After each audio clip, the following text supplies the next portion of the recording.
Wait, pause for a second. Does this next clip sound a little bit like you?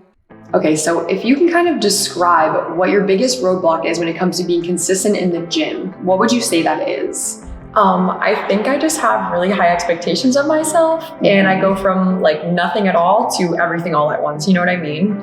Yeah, I think that's really relatable. It just kind of seems like you maybe go a little bit too hard because you set your expectations so high, and then you fizzle out because you realize that you're taking on like way too much. Is that kind of true? Yes, 100%. Yeah. Okay. Yeah, I think a really good approach would be to meet you kind of more where you're at. And maybe we could start with going to the gym 2 to 3 times per week. Okay, yeah. And instead of doing the 2-hour-long workouts, we can go for maybe 30 to 45 minutes. Does that seem like a little more realistic for you? Yeah, with my schedule, yes, yeah. Okay, I love that. By the way, you look really pretty today. Thank you. Thanks. Yeah, really good. I'm loving the glasses. Thank you. You're welcome.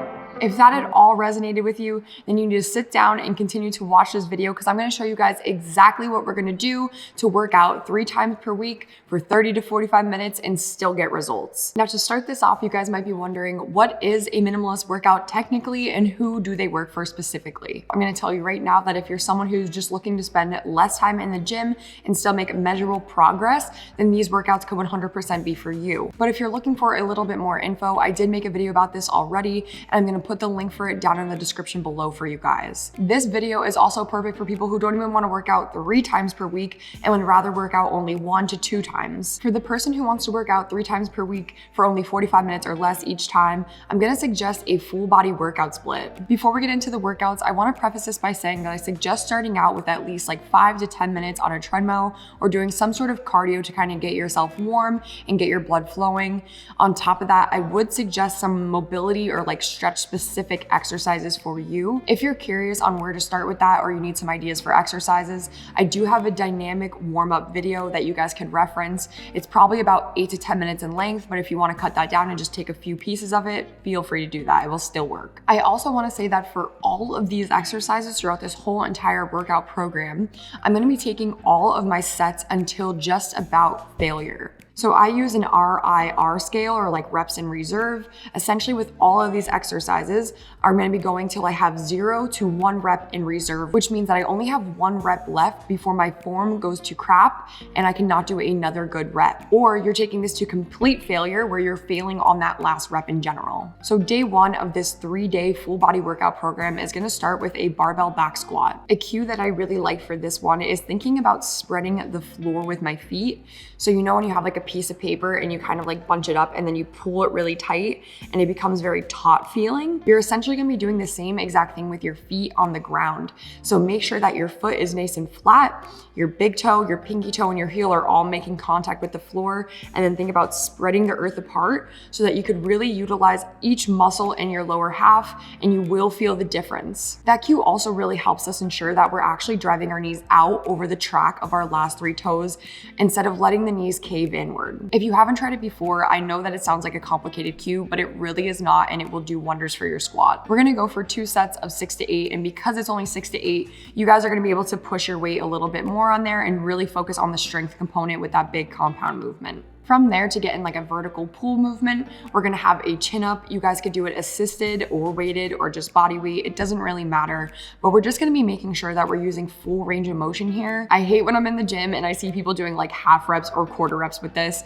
I'm not saying that you need to get your chest all the way up to the bar every single time. It could be the chin as well, but as long as you're going all the way down, letting your arm fully extend and then pulling up as far as you possibly can each time, I would count that as a chin up. If you're struggling to get even your chin to the bar though, I would definitely consider adding a little bit of assistance or maybe doing these on a machine instead. You guys are gonna go 2 sets, as many reps as you can with good form, or if you'd like to use a certain amount of reps because you're really not sure where to start with assistance or like how much weight to add onto these to make them harder, you guys can go for 2 sets of 10 to 12 reps here. After that, we're gonna have a barbell Romanian deadlift. We're gonna go for 2 sets of 8 to 10 with these. I've definitely mentioned this cue before, but I really like to think about keeping a minimal bend in my knee as I do these and trying to think about getting my tailbone to the crack that's in the top of the ceiling and the wall behind me. I know that's a lot, but I'm just kind of thinking about like shooting bullets out of my tailbone into the top crack of the wall behind me. And I think that cue alone has really helped me grow my hammies and get the most out of this movement. From there, we're gonna have a dumbbell incline bench press for 2 sets of 10 to 12. If you're like me and you have sort of wonky shoulders, you're really gonna wanna focus on getting your shoulder blades down and driving them back through the bench behind you, as well as maybe pulling down at more of a 45-degree angle instead of straight out to the sides in that 90-degree angle.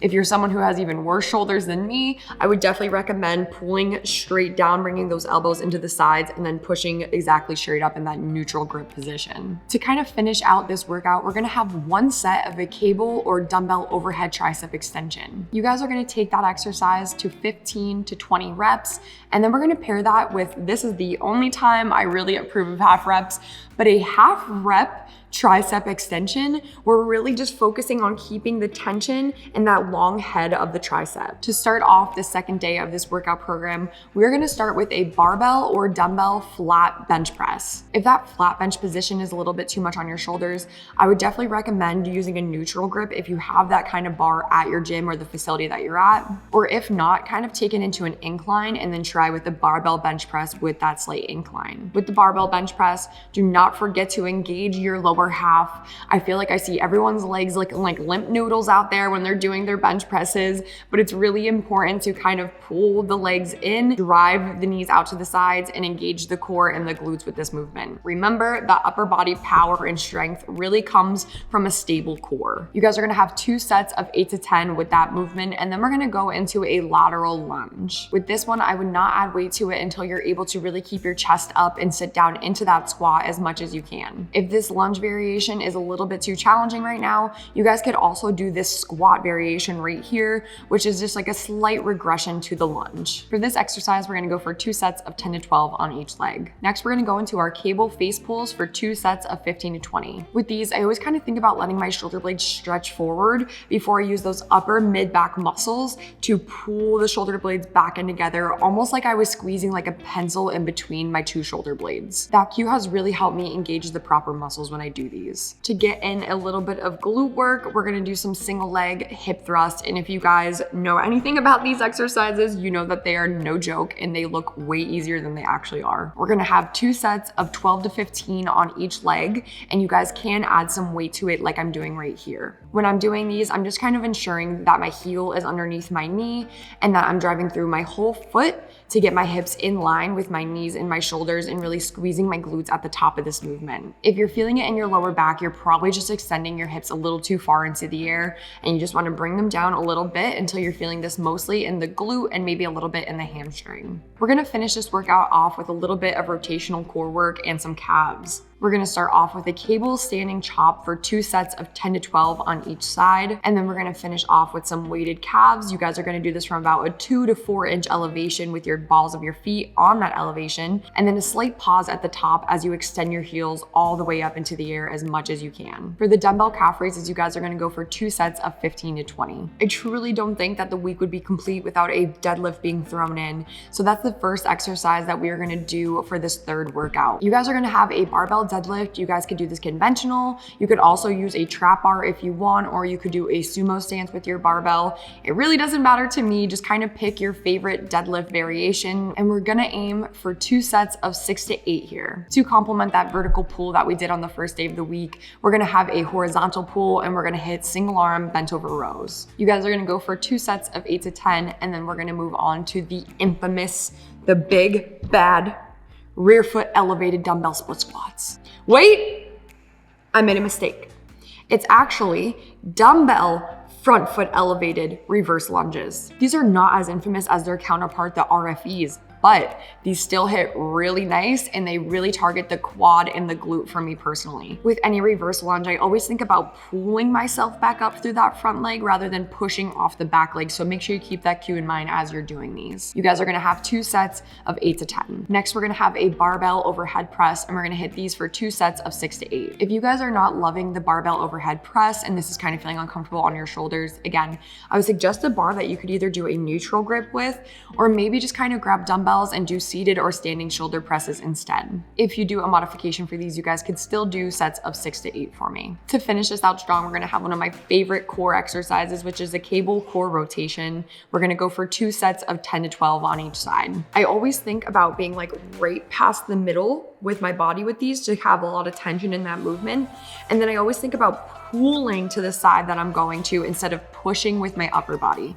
So you're pulling with that lateral core instead of push with the upper body and shoulders. After we finish off those cable core rotations, we're gonna have 2 sets of 30 reps for dumbbell seated bicep curls. I love seated bicep curls because they really take out that rocking motion and the core stability that you need with these, and they let you focus a little more solely on your biceps. Again, you have 2 sets of 30 reps, so you're not gonna be able to go super heavy with these, but definitely choose a weight where you could push yourself, and if you need to drop down the weight a little bit to get to that 30 reps, you could totally do that. That is it for this video, you guys. I still have another part coming out where I will go into detail about a 4 to 5 day workout split for you if you're looking to do these 45-minute or less minimalist workouts, which essentially take up minimal time, use minimal equipment, and make you use your best effort while you're working out. If you wanna make sure that you do not miss that video coming in the near future, just hit that subscribe button below. I appreciate you guys taking the time to watch my videos just as much as I love making them for you, and I really hope to see you on the next one. Take care.